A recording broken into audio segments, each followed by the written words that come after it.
ধরুন সামনের মানুষটা আপনাকে ইগনোর করছে, আপনাকে কোনো ভ্যালু দিচ্ছে না। সেই মানুষটা কোনো এসএমএস করলে ওকে, আচ্ছা, ইয়েস, এতটাই শর্ট। ঘন্টার পর ঘন্টা তার কোনো পাত্তা নেই। কল করলে নো রেসপন্স, আপনাকে জাস্ট ইগনোর করছে। আর আপনি মেন্টালি, ইমোশনালি, ফিজিক্যালি বিরক্ত হয়ে উঠছেন। আপনি খুবই দুঃখের মধ্যে আছেন। আর আজকের ভিডিওতে 3টি রিভার্স সাইকোলজির কথা বলবো, যেটা ইউজ যদি আপনি সঠিকভাবে করতে পারেন, ওই ইম্পর্ট্যান্ট মানুষটির পেছনে আপনাকে দৌড়াতে হবে না, সেই মানুষটা নিজেই আপনার পেছনে দৌড়াবে। তবে তার আগে ডিসক্লেমার, এই টেকনিকগুলি খুবই পাওয়ারফুল, আর আপনি সঠিকভাবে এই টিপসগুলি ইউজ না করতে পারলে সেই মানুষটাকে আপনি সারা জীবনের জন্য হারিয়ে ফেলবেন। So now gets into the video. Step number 1, কোনো রিলেশনশিপে থাকাকালীন আমরা সাধারণত একটা মিস্টেক করে ফেলি। আমরা আমাদের পার্টনারকে পুরো নিজের মনে করি, অর্থাৎ আমাদের পুরো দুনিয়া যেন তার ওপর নির্ভরশীল। ফ্যামিলি থেকে শুরু করে ফ্রেন্ডস, ভাই, বোন, সবার থেকে ডিস্টেন্স বানিয়ে ফেলি এবং সেই মানুষটাকে আমরা সব কিছু ইম্পর্টেন্স দিয়ে ফেলি। আপনি দেখুন, সে আপনার পার্টনার, কিন্তু আপনাকে বুঝতে হবে যে এগুলো লাইফের ছোট ছোট কিছু পার্ট। আপনার ফ্যামিলি, ফ্রেন্ডস ও আপনার লাইফের সমান পার্ট। যখন সব কিছু ছেড়ে আপনি শুধু তাকেই ইম্পর্টেন্স দেন আর সেই মানুষটা ছেড়ে গেলে অবভিয়াসলি আপনার দুনিয়া ক্রাশ করবে। আপনার পুরো বেঁচে থাকার ইচ্ছাটাই মরে যাবে। তাই তাকে ইম্পর্টেন্স দিন। তার সাথে সাথে ফ্যামিলি, ফ্রেন্ডস, ভাই, বোন, লাইফের বাকি অংশটাকেও আপনি গুরুত্ব দিন।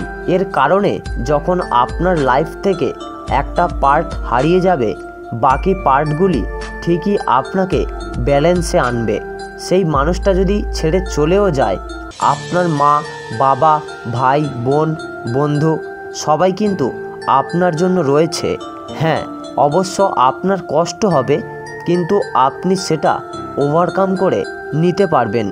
এছাড়াও যখন আপনার পার্টনার দেখবে যে সেই মানুষটা থাকুক আর নাই বা থাকুক, আপনার লাইফে কিছুই এসে যায় না, কারণ আপনার কাছে সব কিছু অলরেডি রয়েছে।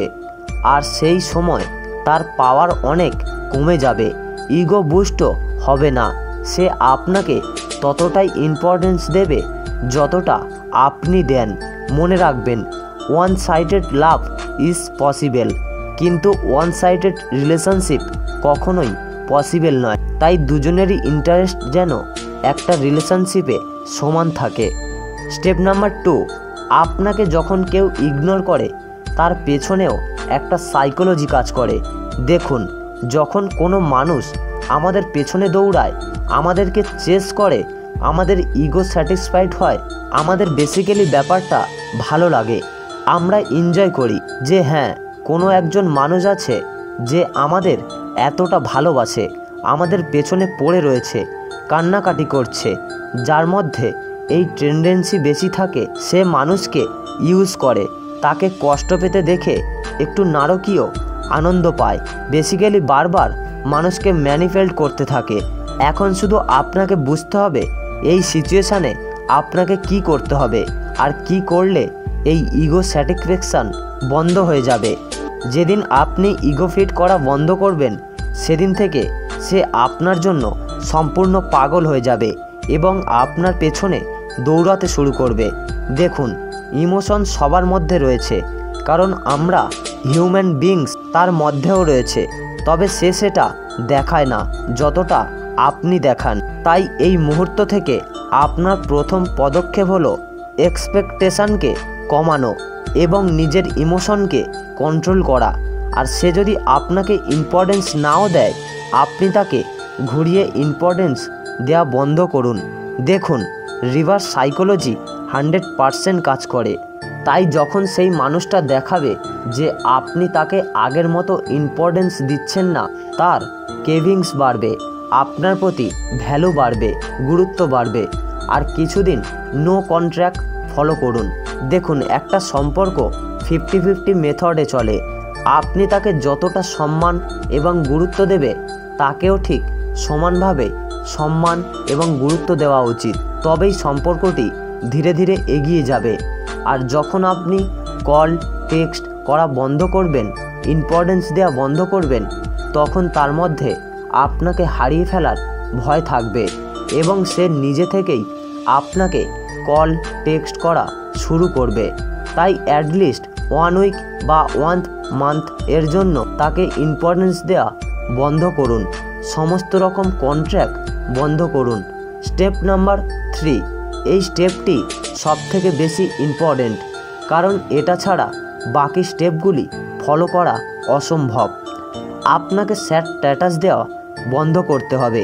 অ্যাকচুয়ালি আমাদের একটা খারাপ হ্যাবিট রয়েছে, যখনই কোনো রিলেশনশিপে প্রবলেম আসে কিংবা ব্রেকআপ হয়ে যায়, আমরা sad status post social media হোক কিংবা হোয়াটসঅ্যাপ স্ট্যাটাস দিয়ে ভরিয়ে ফেলি। আচ্ছা, আপনি একবার ভাবুন তো, যার কাছে আপনার চোখের জলের কোনো মূল্য নেই, যে আপনার কথার ভ্যালু বুঝলো না, তাহলে আপনার ওই 2-4 লাইনের স্ট্যাটাস দেখে কি বুঝবে? নো নেভার, কখনোই বুঝবে না। বরং উল্টে তার ইগো বুস্ট হবে। সে এটা দেখে বুঝবে যে ওই মানুষটা আমার জন্য কাঁদছে। তাই নো কন্ট্রাক্ট পিরিয়ডে থাকাকালীন আপনাকে সম্পূর্ণ নিজের ওপর ফোকাস করতে হবে। কোনো স্যাড স্টোরি নয়, বা আপনি তাকে ছাড়া যে ভালো আছেন, হ্যাপিতে আছেন, সেটাও শোয়াক করতে হবে না। জাস্ট সাইলেন্ট থাকুন। শুধু তাকে ভাবতে দিন যে ওই মানুষটার হঠাৎ করে কি হলো, আপনি তাকে কেন পাত্তা দিচ্ছেন না, ইভেন আপনার লাইফে কি চলছে। আর এসব জানতে না পেরে আপনার লাইফের প্রতি আপনার প্রতি তার ইন্টারেস্ট বাড়বে। সো ফ্রেন্ডস, আজকের ছিল এই ভিডিও। আর ভিডিওটি কেমন লাগলো অবশ্যই কমেন্ট করে জানাবেন, এবং এরকমই ইন্টারেস্টিং ভিডিও পেতে হলে অবশ্যই চ্যানেলটি সাবস্ক্রাইব করে রাখুন। Take care.